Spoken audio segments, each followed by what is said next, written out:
요즘 영국 프리미어 리그에 속해 있는 토트넘에서 활동하고 있는 세계적인 선수 손흥민을 다 잘 알고 계실 것입니다.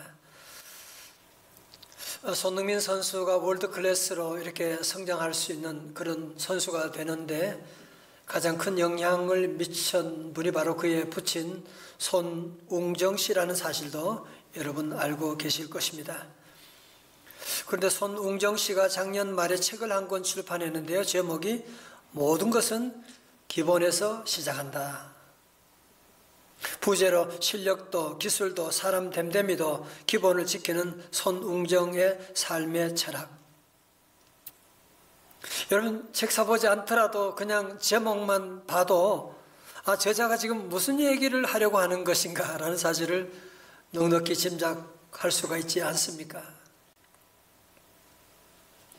여러분 우리가 사는 모든 삶 속에서 축구만이 아니라 모든 분야에 기본보다 더 중요한 게 어디 있습니까? 인간관계, 예술, 신앙생활 모든 면에서 가장 중요한 것이 바로 기본이라는 데 이해를 달 사람은 없을 것입니다. 여러분 그렇다면 길도 없고 물도 없고 끝도 없는 광야를 걸어가는 이스라엘 백성들에게 기본 중에 기본은 무엇일까요? 우리 시간 함께 이런 심각한 질문을 가지고 다 같이 말씀 속으로 들어가 보도록 하시겠습니다. 자, 오늘은 광야 로드맵 세 번째 시간입니다. 여러분 지난주 기억하시나요? 이스라엘 백성들이 홍해를 건너서 며칠 만에 사흘 만에 도착한 곳이 어디라고요? 마라. 큰 기대를 가지고 가는데 무슨 웬걸 쓴물을 만나게 된 거예요. 저들은 마라를 통해서 깨달은 사실이 뭐예요? 쓴물을 단물로 바꾸는 것은 원망이 아니라 하나님께 기도하는 것이구나. 원망한다고 쓴물이 단물되는 것이 아니라 기도하니까 쓴물이 단물된다는 사실을 저들이 배우게 됐습니다. 그런 다음에 마라에서 11km 지점으로 내려와서 거기에 엘림에 도착하게 되는데 이야, 엘림에는 어땠다고요? 물샘 12과 종려나무 70그루가 있는 오아시스, 이런 환상의 오아시스를 만나게 된 것이거든. 바울은 홍해 사건을 신약의 세례 사건이다 그렇게 설명을 하는데, 그런 의미에서 광야 생활은 구원받은 저와 여러분의 삶의 모습이라고 할 수가 있습니다. 우리도 지금 광야 생활을 지나고 있지 않습니까? 자, 이제 이스라엘 백성들이 엘림을 떠나서 어디에 도착하느냐? 신광야가 아니고 신광야에 도착을 하게 되는데요. 여러분 여기서는 하나님께서 드디어 이제 만나와 메추라기를 먹여주시는, 광야에서도 하나님이 만나와 메추라기를 먹이시는 놀라운 기적을 체험하게 됐고요. 또 저들은 신광야에서 다시 출발해서 어디에 도착하게 되느냐? 드디어 르비딤에 도착을 하게 됩니다. 오늘 말씀의 현장이 바로 르비딤입니다. 다 같이 르비딤. 자, 여러분 오늘 출애굽 17장의 말씀이 바로 이 르비딤에서 있었던 일을 기록하고 있습니다. 오늘 말씀 바로 앞에 출애굽 17장 전반부에 있었던 일은 무엇이냐면 르비딤에 도착했는데 물이 없는 거예요. 그래서 이스라엘 백성들은 하는 특기 있잖아. 뭐예요? 다시 모세에게 원망하고 대드는 거예요. 아니 르비딤에서는요 아예 돌을 들고 쳐 죽이려고 대들고 있어요. 모세는 또 하는 방법이 있죠. 뭐겠어요? 여호와께 부르짖고 기도하는 겁니다. 그때 하나님의 지시에 따라서 그는 들고 있는 하나님의 지팡이를 들고 반석을 치게 되니까 나의 앞에 반석에서 샘물이 솟아나게 되는, 그래서 그 물을 마시게 되는, 이 말씀은 무슨 말씀입니까? 우리 모두 광야를 사는 인생 가운데 저와 여러분의 삶 속에서도 십자가의 능력으로 성령의 역사가 시작이 되었다 하는 사실을 우리에게 말씀하고 있는 것입니다. 여러분 그런데 르비딤에서 생각지도 못한 사건이 일어났는데요. 적이 나타났습니다. 다 같이 우리 8절의 말씀 같이 한번 읽을까요? 시작. 그때 아말렉이 와서 이스라엘과 르비딤에서 싸우니라. 아멘. 예, 르비딤 기억하시라고 그랬죠? 르비딤. 여러분, 그래서 이스라엘 백성들이 출애굽하고 첫 번째 전쟁이 뭐냐? 바로 르비딤이라고 하는 것입니다. 여러분, 르비딤에서 아말렉과의 전쟁이 일어나게 되는데, 아말렉은 누구냐 하면 바로 그의 정체는 그 야곱의 형 에서의 후손으로서, 다르게 표현하면 광야의 하이에나와 같은 사람으로서 광야 생활하고 있는, 영적으로 본다면 오늘 우리 광야 생활을 하는 우리를 대적하는 사탄의 세력이라고 할 수가 있습니다. 여러분, 그렇다면 아말렉이 왜 르비딤에서 이스라엘 백성들을 공격하게 됐을까요? 물이 솟아났으니까 그런 거예요. 사막에 물이 솟아났기 때문에 그 물이 탐나가지고 이스라엘 백성들을 공격하게 된 것이거든요. 여러분, 그래서 여러분이 잘 된다, 축복받았다 그럴 때 더 조심해야 돼요. 왜? 아말렉이 그때 공격해 들어올 때가 많이 있거든요. 자, 그러면 이때 모세는 어떤 전략을 세웠느냐 한번 볼까요? 출애굽기 17장 9절의 말씀, 우리 다 같이, 가정교회도 다 같이 크게 읽어요. 시작. 모세가 우리를 위하여 내일 내가 하나님의 지팡이를 손에 잡고 산 꼭대기에 서리라. 아멘. 자, 잘 다 보세요. 여러분, 오늘 본문의 말씀을 보시면서 그 전에 이스라엘 백성들과는 뭔가 좀 다르다는 모습이 감지되지 않습니까? 여러분, 지금까지 이스라엘 백성들이 마라, 신광야, 르비딤 오면서 어땠어요? 문제가 생기면 제일 먼저 뭐해? 원망하는 거, 모세에게 막 대드는 거. 그런데 오늘 여러분이 본문의 말씀 속에서 모세에게 원망했다 그런 단어를 찾아볼 수가 없어요. 오늘은 아주 일사불란하게 움직이는 그런 모습을 보게 되지 않습니까? 아니, 왜 그렇게 됐을까? 왜 그럴까요? 아말렉이라고 하는 공공의 적이 등장했기 때문에, 더 이상 우리끼리 싸워서는 안 된다고 하는 이런 공감대가 형성되었기 때문에, 저도 이제는 이 전쟁 가운데는 원망하지 아니하고 하나 되어서 나가는 귀한 모습을 볼 수가 있습니다. 사랑하는 성도 여러분, 오늘 본문에서 우리가 먼저 배우게 되는 사실은 무엇이냐? 우리가 아무리 힘들어도 전쟁 중에는 아군과 싸우지 않는다는 사실입니다. 뭐라고요? 아무리 힘들어도 전쟁 중에는 아군과 싸우지 않는다.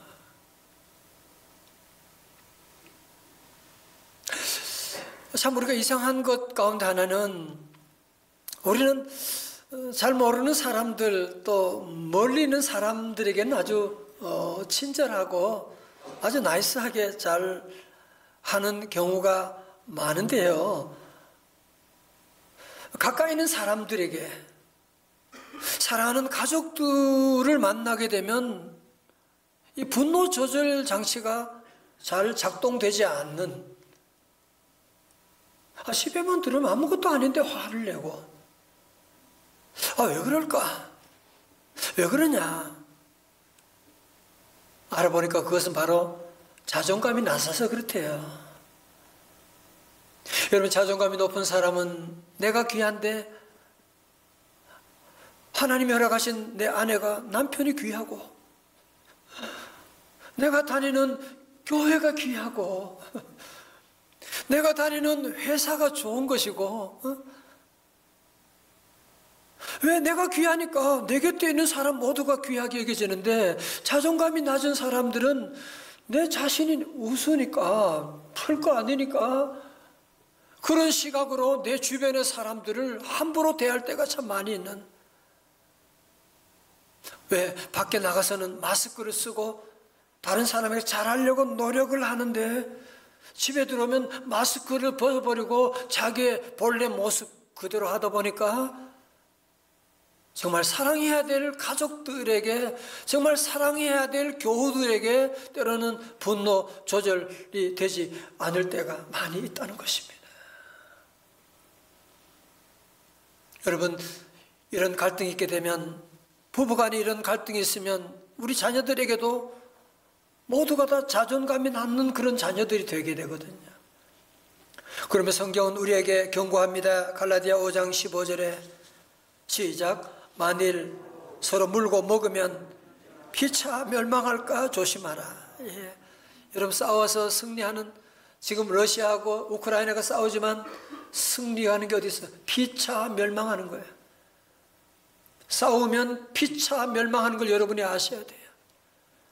부부 싸우면 피차 멸망하는 거야. 뿐만 아니라 고린도 갈라디아 6장 10절에는 그러므로 우리는 기회 있는 대로 모든 이에게 착한 일을 하되 특별히 누구에게? 더욱 믿음의 가정들에게 할지니라. 저는 오늘 말씀을 준비하면서 우리 성도들이 한 가지 좀 미안한 점이 있었습니다.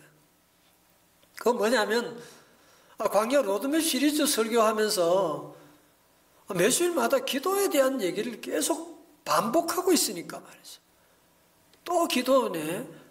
그런 분들도 있을 거예요. 여러분, 그런데 그것은 제 계획이 아닙니다. 그것은 광야를 생활을 시작하는 1학년 학생들에게 우리 하나님이 특별한 이유가 있었던 것입니다. 제가 앞에 도입해서 손흥민 선수의 부친께서 쓴 책 모든 것은 기본에서 시작한다 121페이지에 이런 내용이 나옵니다. 들어보십시오. 흥민이의 기본기를 채우기 위해 7년의 시간이 걸렸다. 7년이래요. 365일 쉬지 않았다. 방학 때 친척집에 놀러가는 일도 없었다. 흥민이와 기본기 훈련을 하던 그 시간은 어떤 것과도 바꿀 수 없는 황금 같은 시간이었다. 내가 하는 프로그램은 다른 곳보다 기본기에만 2배, 3배 이상의 시간이 걸렸다. 기본기라는 건 3년, 4년 해서 될 게 아닌데 요즘 보면 6개월 정도 운동하고 기본기를 마쳤다고 하는 사람들도 있다. 나로서는 이해할 수도 가능할 수도 없는 일이다. 또 다른 글에는 나는 이기는 요령을 가르치는 축구보다 기본기를 철저하게 다지는 편이 낫다고 생각하고 하루에도 볼 트래핑과 양발 슈팅을 수천 번씩 훈련했다. 여러분, 축구도 월드 클래스가 되려고 한다면 기본기 배우는데 적어도 몇 년? 7년. 볼 트래핑을, 슈팅을 하루에도 수천 번씩 그렇게 하는데, 여러분, 축구와는 비교할 수 없는 광야 인생 살아가는, 이제 광야 생활, 광야 학교에 들어온 1학년 학생들에게 우리 하나님께서 뭘 가르치는 거예요? 기본적인, 기본되는 기도를 계속 가르치는 거예요. 왜? 모든 것은 기본에서 나오는 것이거든요. 기술도 기교도 기본이 되어야 되는 거 아니지 않습니까? 여러분, 그래서 우리 하나님께서 계속 기도를 강조하고 있는 이유가 바로 여기에 있었던 것이거든요. 다 같이 모든 축복 기도에서 나온다. 아멘. 저도 담임 목사지만 제게도 가장 중요한 것이 뭐냐? 기도예요. 다시 기도 시작하는 것이에요. 우리 장로님, 안수집사님, 권사님들, 여러분이 다시 한번 우리는 기본을 다시 정리해야 돼요. 다시 기본으로 돌아가야 돼요. 기본만 준비되면 그 다음에 기술은 다 거기서 저절로 나오는 겁니다. 여러분, 이 당시에 모세가 산 꼭대기 올라가서 기도할 때 온도가, 사막의 온도가 보통 40도, 50도 됩니다. 여러분, 그 뜨거운 태양 아래서 하루 종일 두 손 들고 기도한다. 이 보통 어려운 일입니까? 자, 오늘 우리 여기서 배우는 첫 번째 교훈은 광야 위기 상황에는 반드시 손을 들고 부르짖어 기도해야 한다입니다. 우리 경우 그렇지 않지만 가끔 어떤 분들은 교회 와서 조용히 기도하지 뭘 손 들고 시끄럽게 기도하냐, 그런 분도 있을 텐데, 물론 너무 습관적으로 다른 분들의 기도를 방해하는 것은 안 되지만 어려운 가운데 하나님께 두 손 들고 부르짖는 기도가 뭐가 잘못된 것입니까? 예레미야 33장 3절 기억하시죠? 너는 내게 부르짖으라. 계속해요. 시작. 내가 네게 응답하겠고 네가 알지 못하는 크고 은밀한 일을 네게 보이리라. 아멘. 여러분 그렇습니다. 너는 내게 부르짖으라고 말씀하셨거든. cry out 하라고 하셨거든. 여러분 만약에 어떤 부모가 피 흘리는 아이를 끌어안고 응급실에 와서 막 소리내고 울 때 여러분들이 이렇게 나이스한 병원에 와서 교양 없게 뭐 하는 것이야? 그렇게 말할 수가 있습니까? 여러분 교회는 응급 환자들이 오는 곳입니다. 교회는 응급 상황 가운데 달려오는 것이 바로 교회인 것입니다.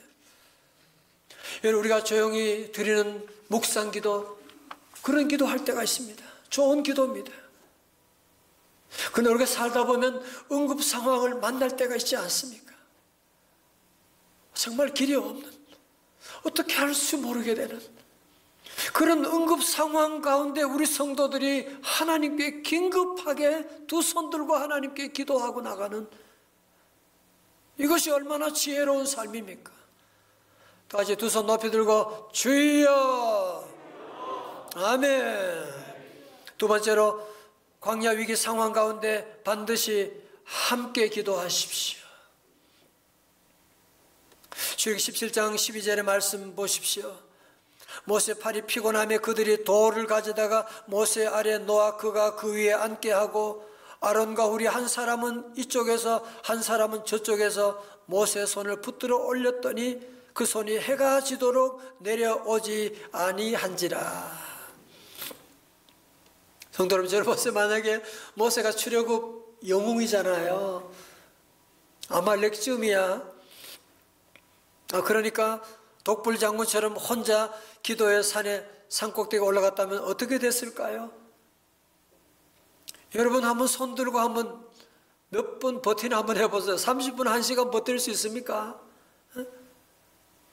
그런데 80 늙은 노인네가 두 손 들고 그렇게 하루 종일 어떻게, 지금 산 위에서 보면 저 산 아래 지금 전쟁이 어떻게 되는지 다 보이고 있는데, 손을 내려가면 전쟁에 쉬고 있는데 내릴 수도 없고 발 아파서 올릴 수도 없는데, 너무나 감사한 것은 아론과 우리 그 옆에 와서 그의 내려오는 지쳐 내려가는 그 두 손을 잡아 올려주었다고 하는 사실이, 그래서 해가 지도록 손이 내려가지 아니하더라.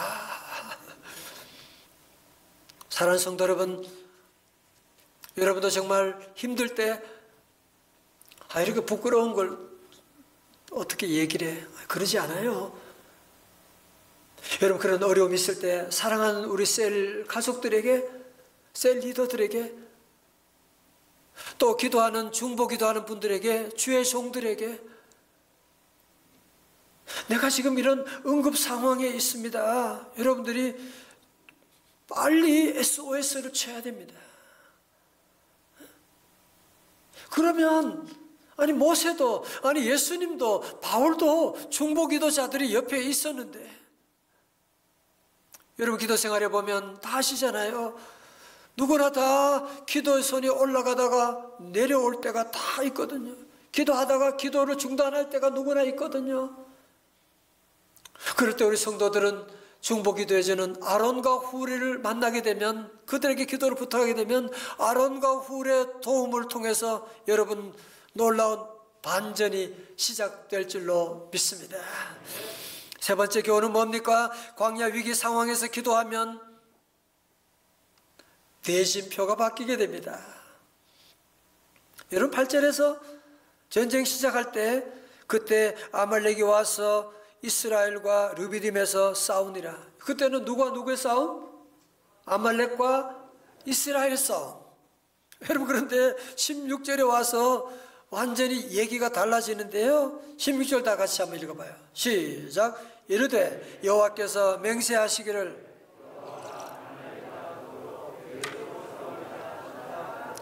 아멘. 이제 아말렉과 누구의 싸움? 여호와. 여러분 아말렉과 여호와의 싸움 게임이 됩니까? 아니 어떻게 8절에서는 이스라엘과 아말렉의 싸움이 시작되는데 16절에 와서 여호와와 아말렉의 싸움으로 바뀌게 되느냐, 어떻게 대진표가 바뀌었느냐, 8절과 16절 사이에 무슨 일이 있었느냐? 뭐가 있었어요? 기도했거든요. 두 손 들고 기도했거든요. 여러분 어린 자녀도 마찬가지잖아. 어려운 일이 있을 때 누가 나를 힘들게 할 때 엄마 그러면 엄마가 오게 되면 대진표가 완전히 바뀌게 되는 거야.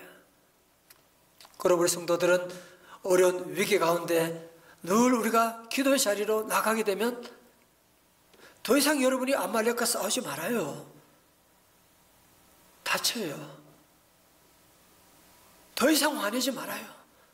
주님 앞에 나와 두 손 들고 함께 기도하고 나가면 판이 완전히 달라지게 될 줄로 믿습니다. 끝절 14절의 말씀 우리 함께 같이 읽어요. 14절입니다. 시작. 여호와께서 모세에게 이르시되 여호수아의 귀에 외워 들리라. 아말렉을 없이하여 천하에서 기억도 못하게 하리라. 아멘. 여러분 이제 아말렉 사건 후에 하나님께서 모세에게 주시는 마지막 메시지가 뭐냐? 키포인트가 뭐냐? 기념하라고 하는 것입니다. 다 같이 기념하라. 기념하라? 뭘 기념하라는 거예요? 저 원수가 누구였는지 기념하라? 아니에요. 여러분 14절 하반절 보세요. 내가 아말렉을 없이하여 천하에서 기억도 못하게 하리라 그러셨거든요. 더 이상 너희들 아말렉이 존재했던 것, 아말렉에 대한 기억조차 다 지워버려. 그럼 뭘 기념하라는 거예요? 15절의 말씀 같이요. 시작.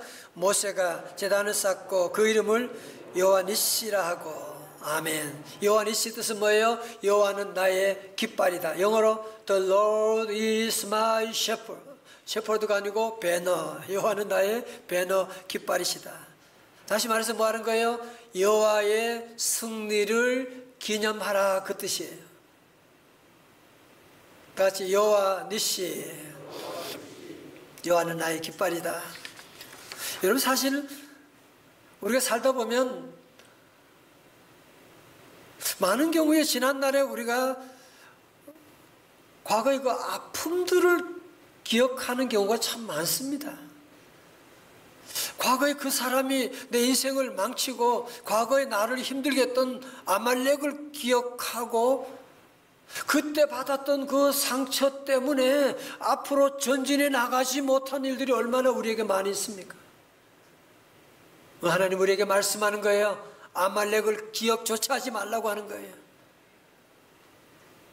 여러분이 지난날 힘들게 했던 여러분의 아말렉이 다 있었지 않습니까? 아말렉을 오늘 예수 이름으로 다 지워버리기를 주님의 이름으로 축원합니다. 쓰레기들 다 지워버려요.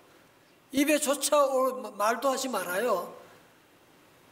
이제 우리 성도들은 무엇이냐? 이제 우리는 여호와 니시 하나님의 승리를 기념하고 여러분이 어디 가든지 무엇을 하든지 자꾸 과거의 아말렉이 아니라 나와 함께 하시는 여호와 하나님, 여호와 니시 승리의 하나님을 기억하고 이제는 하나님을 기억하고 외치며 나갈 때 여호와 하나님이 반드시 우리에게 승리 주실 줄로 믿습니다. 다 같이 여호와 니시. 할렐루야. 여러분 지난 주간에 3일절을 지나지 않았습니까? 여러분 한번 생각해 보세요. 일본 강점기에 무슨 대한민국 태극기 만들어 가지고 흔든다. 일본은 총칼로 지금 무장하고 저들은 달려오는데 무슨 대한민국 독립 만세에 무슨 깃발을 흔들고. 물론 초라하게 보이지만 어떻습니까? 그 초라한 깃발이 어떻게 됐어요? 결국은 일본을 무너뜨리고 대한 독립 만세를 가져오게 된 것이 아닙니까? 사랑하는 성도 여러분, 이제 3월이 시작됐습니다.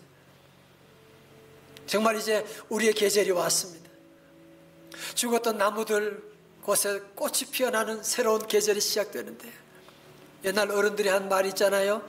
바쁠수록 돌아가라. 이런 위기 상황 가운데 우리 성도들은 다시 기본으로 돌아가서